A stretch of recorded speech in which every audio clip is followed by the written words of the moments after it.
Welcome to Voodoo Whiskey Gaming, and this is my late review of Killer Frequency. I play on the Xbox Series X. It's also available on the Series S, Xbox One, PS4, PS5, Nintendo Switch, and Steam. And VR if you got it. So let's get into the story. It's 1987, you are Forrest Nash. You are the radio DJ of a late night show in a small town.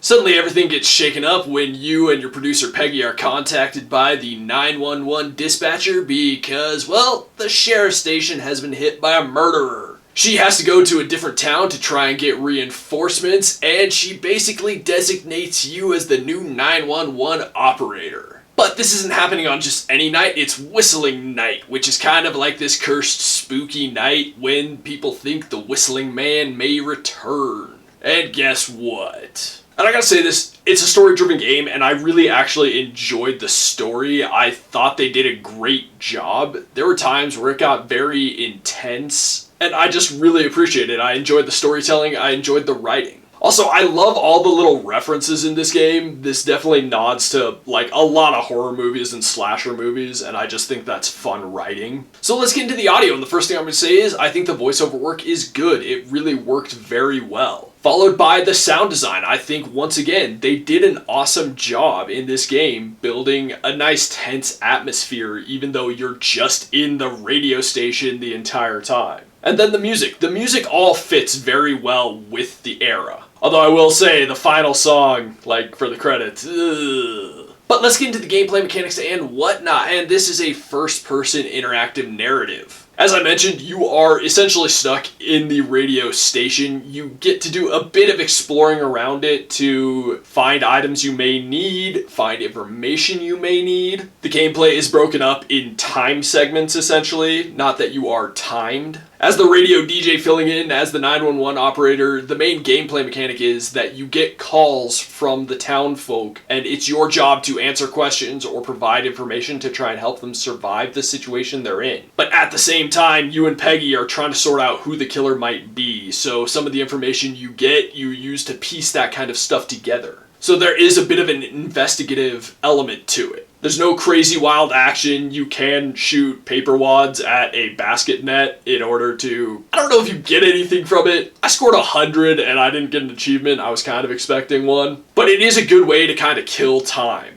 Overall, though, I would say the gameplay is simplistic, but it does work well. And admittedly, it got pretty tense at times, like making the decisions. Not all of them are timed, some of them are, but even when they're not, they do a good job making it feel like a very tense situation. And exploring at times gets a little spooky. I'm not going to say this is a straight up scary game, but it does have some spooky things going on when you're exploring. Let's get into the controls, and the controls at first took me a moment, because when you're making a decision it kind of pops up on your screen, and you would think that you would, point at it with your indicator, your reticle, whatever. That's not how you do it. You use the D-pad, and getting used to that at first was a little weird. Once you get used to it, it just works and functions quite nicely. Otherwise, I think the controls are good and responsive. I didn't have any real complaints with them. And then last but not least, the graphics and visuals. This game is not going for a hyper-realistic aesthetic. It is very much cartoony looking, but not like overly cartoony. But they're clearly not trying to be super realistic and everything has to be 100% hyper-detailed and,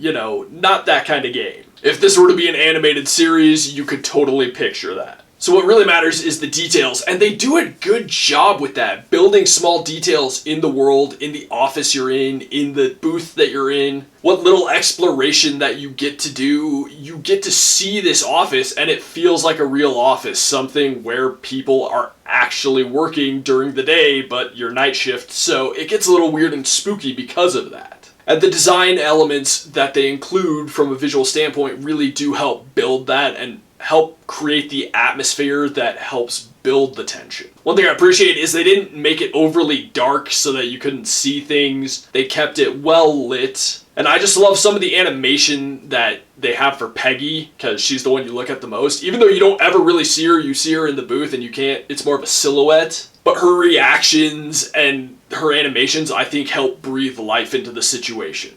So to wrap this up, I really enjoyed this game. I was actually not entirely sure what I was getting into. I had some ideas, but playing it, I really enjoyed it. It's not a super long experience, but I think it's worth every penny. I had a lot of fun with it. I obviously generally enjoy interactive narratives, and I would definitely replay this one. Not immediately, because it's just so fresh in my mind, but I would definitely go back and revisit this. Okay, so in the comments down below, why don't you tell me what's your favorite horror movie from the 80s, since this took place in the 80s. And as always, thanks for watching. If you enjoyed the video, please hit that like button, and if you like what I'm doing in general, share and subscribe.